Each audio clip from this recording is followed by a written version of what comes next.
But most importantly, and I speak to all of you in this room as reporters, as well as the American public, I just want to emphasize the degree to which we are in serious times, and this is a really serious job. This is not entertainment. This is not a reality show. This is a contest for the presidency of the United States. And what that means is that every candidate, every nominee needs to be subject to exacting standards and genuine scrutiny. It means that you got to make sure that their budgets add up. It means that if they say they've got an answer to a problem, that it is actually plausible and that they have details for how it would work. And if it's completely implausible and would not work, that needs to be reported on. And the American people need to know that. If they take a position on international issues that could threaten war or has the potential of upending our critical relationships with other countries or would potentially break the financial system, that needs to be reported on. And the one thing that I'm going to really be looking for over the next 6 months is that the American people are effectively informed about where candidates stand on the issues, what they believe, making sure that their numbers add up, making sure that their policies have been vetted, and that candidates are held to what they've said in the past. And if that happens, then I'm confident our democracy will work. And that's true whether we're talking about Mr. Trump or Ms. Clinton or Bernie Sanders or anybody else. But what I'm concerned about is the degree to which reporting and information starts emphasizing the spectacle and the circus, because that's not something we can afford. And the American people, they've got good judgment, they've got good instincts, as long as they get good information. All right? I think on the Democratic side, let's let the process play itself out. You mentioned the delegate math. I think everybody knows what that math is. I think Senator Sanders has done an extraordinary job raising a whole range of issues that are important to Democratic voters as well as the American people generally. And I know that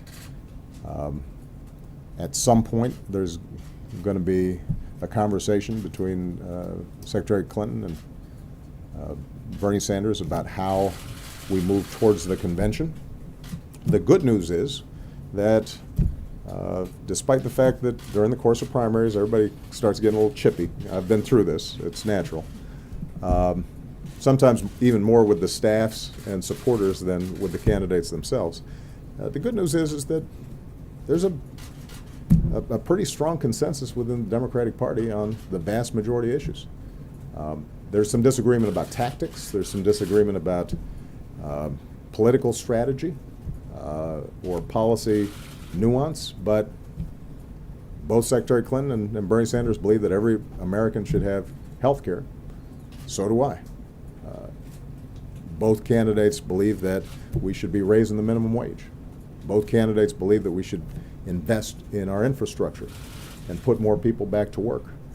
Both candidates believe that we should pass a comprehensive immigration reform policy that makes sure we're enforcing laws and improving our legal immigration system and making sure our borders are secure, but also that we continue to enjoy the incredible boost that we get from attracting talent from all around the world.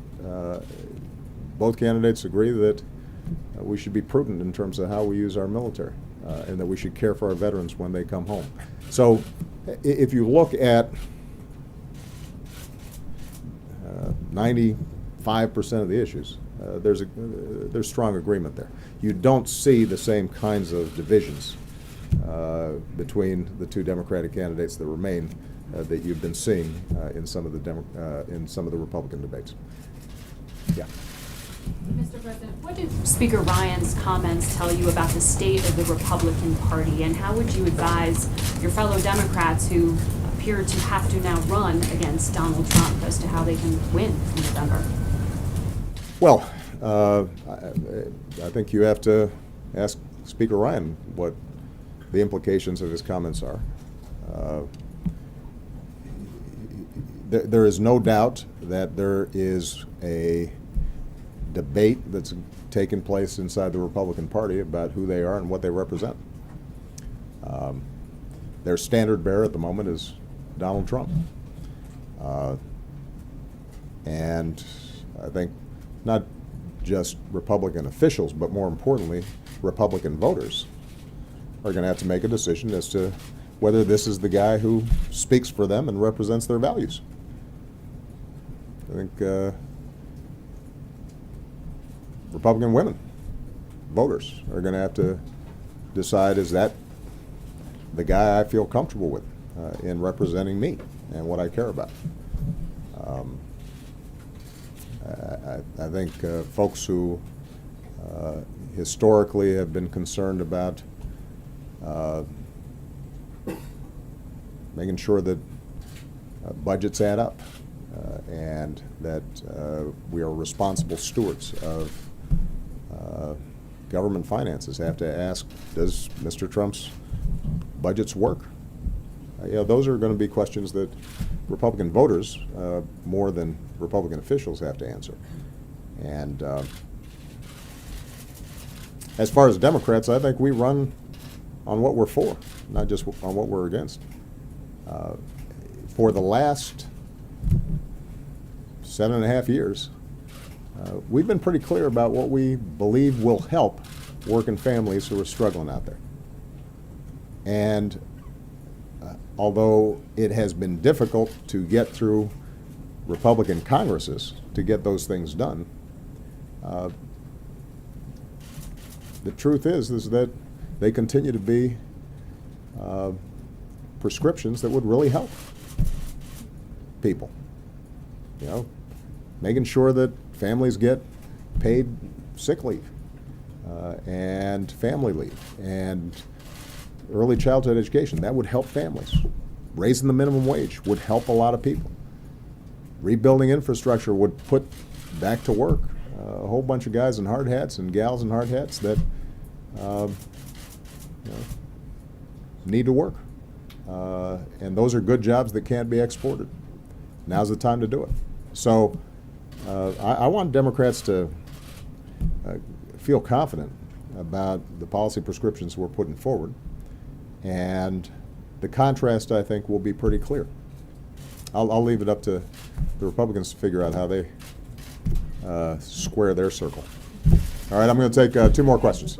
Yeah, go ahead. Mr. President, what's your message to Democratic voters who has yet to cast their vote, who may be hesitant to vote for the Democratic frontrunner because of the ongoing email scandal and investigation? And also, did you see Donald Trump's taco bowl tweet and your thoughts on it? I have no thoughts on Mr. Trump's tweets. As a general rule, I don't pay attention to Mr. Trump's tweets. And I think that will be true, I think, for the next 6 months. So you can just file that one. In terms of the Democratic vote coming up, I'm going to let the voters cast their ballots and not try to meddle in the few primaries that are remaining. Let the process play itself out. We'll know soon enough. It's not going to be that much longer.